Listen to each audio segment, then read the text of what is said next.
Hai semuanya, gimana kabar kalian? Semoga selalu dalam keadaan baik. Jadi welcome back di segmen analisa kripto. Di video kali ini kita akan membahas requestan dari Bang Fai Alwi. Minta dibahas untuk Orchid atau OXT. Kita akan coba untuk bahas ya. Orchid atau OXT.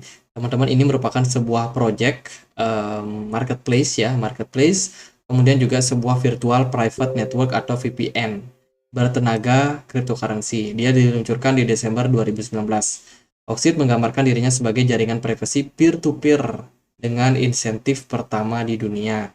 Tujuannya adalah untuk mengatasi keterbatasan kebebasan internet dengan menggunakan pembayaran cryptocurrency, memungkinkan siapa saja membeli bandwidth dan juga menyediakan dan juga berpartisipasi dalam jaringan ini. Ini dilakukan untuk menggunakan apa yang disebut probabilistic nano payment yang menjadi keunggulan daripada OXT. Dia bergerak di Ethereum blockchain, teman-teman.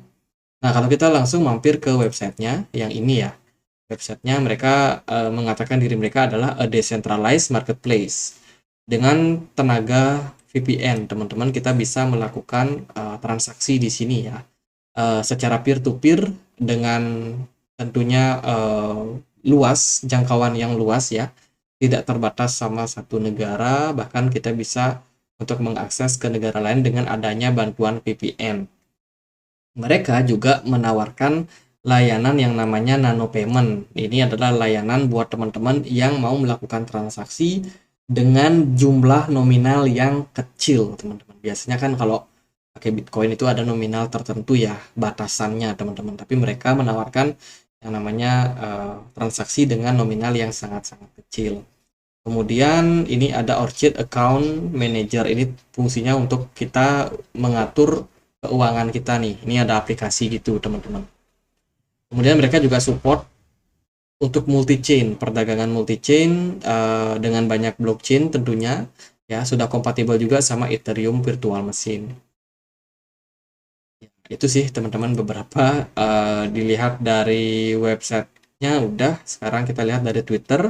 Di Twitter masih cukup ramai ya, mereka lebih banyak bikin tweet aja sih, tapi nggak ada semacam progres. Wah, mereka ngerjain apa nih? Kayaknya ini udah stagnan nih projectnya. Tapi di Juli kemarin mereka ada sebuah konferensi gitu ya, a big shootout apa nih ya, event fantastic. Oke. Ini semacam talk show gitu sepertinya untuk proyek-proyek yang bergerak di jaringan blockchain Ethereum, teman-teman, dan mereka tentunya approve ataupun untuk ya mereka mencoba untuk improve ya soal proyek yang mereka kerjakan. Ini bisa diakses juga di apa nih account.orchidid.com, teman-teman. Di sini kita bisa melakukan yang namanya transaksi swap token. Ini semacam DEX gitu ya, teman-teman, untuk melakukan perdagangan. Teman-teman, mungkin ada yang mau staking, itu bisa langsung juga akses di mereka punya marketplace ini, teman-teman. Itu sih kalau kita lihat dari supply untuk Orchid sendiri, dia tidak terdeteksi, teman-teman. Di sini ada strip ya, artinya nggak diketahui. Sementara yang beredar itu sekitar hampir 1 billion lah, 963 juta OXT, teman-teman. Untuk pasarnya mereka hampir ada di semua exchange, Binance, Bithumb, kemudian Coinbase, KuCoin, Kraken, dan kawan-kawan. Jadi udah cukup luas untuk marketnya. Kalau kita lihat dari analitiknya, di sini kita bisa cek juga jumlah kepemilikan wallet 0 sampai 1.000 ya, 0,0 sampai 1.000 dolar itu paling banyak pegang token ini sampai 89%. Artinya banyak kan retail yang pegang, teman-teman. Kepemilikan whales atau paus kalau kita perhatikan di sini jumlahnya itu terus melandai dalam beberapa hari terakhir di bulan Agustus ya. Terus mengalami penurunan dari jumlah whales-nya. Ini bagian holdernya, mereka paling banyak dipegang oleh holder. Kita lihat untuk pergerakan chartnya, teman-teman. Oh iya, kita belum cek dia di Etherscan ya.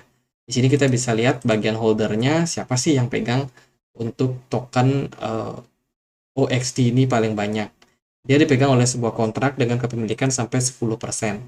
Kalau kita cek dari jumlah koin yang ada itu tidak bergerak sama sekali. Jadi intinya nomor satu, wallet nomor satu ini masih hold koinnya teman-teman dan belum melakukan perdagangan. Kemudian yang nomor dua ada di Binance. Harusnya sih ini akumulasi ya, pasti akan ada kenaikan. Oh, cukup volatile teman-teman, tapi ada kenaikan dan juga penjualan yang terjadi, tapi overall sekarang masih dalam proses kenaikan, menunjukkan bahwa retail memang antusias untuk melakukan pembelian di Opcity ini. Mungkin juga ada layanan staking, teman-teman silahkan cek kalau pakai Binance ya, mungkin ada fitur stakingnya untuk token ini. Nah, harganya masih sekitaran Rp990, udah naik sekitar ya 7% something teman-teman. Lalu kita akan cek dia untuk pergerakan harganya.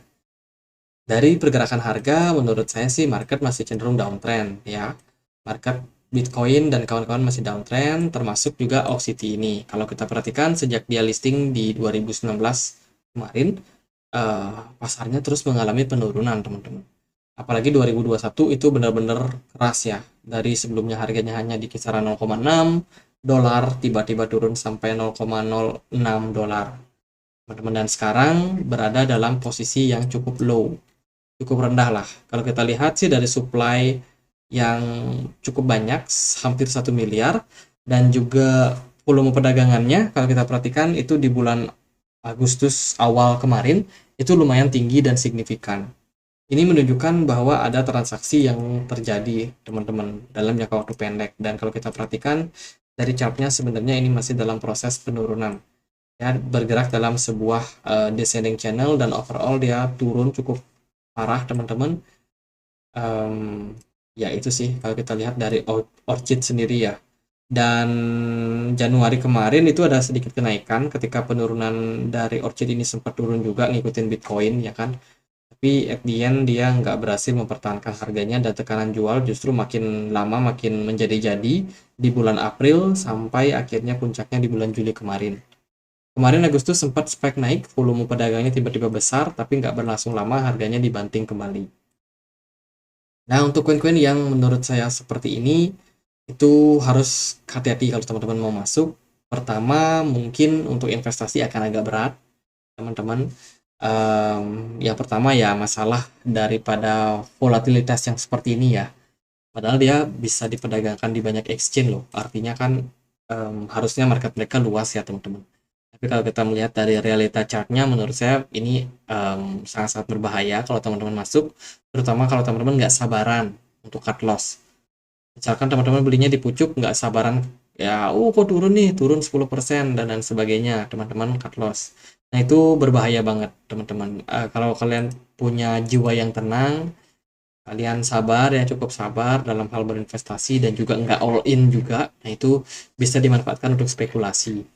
Ya, jangka pendek mungkin trading scalping gitu masih bisa, tapi kalau buat invest saya rasa teman-teman harus siapkan mental sih teman-teman, karena dari segi pergerakannya itu menurut saya lebih banyak tekanan jualnya ya, selling pressure-nya cukup kuat, sehingga ya penurunan itu seringkali terjadi pada token ini dengan jangka waktu yang agak lama.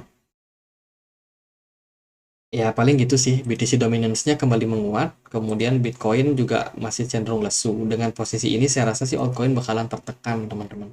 Mungkin OXT ini akan OXT ini akan dimainin, mungkin ya bisa jadi seperti itu ya.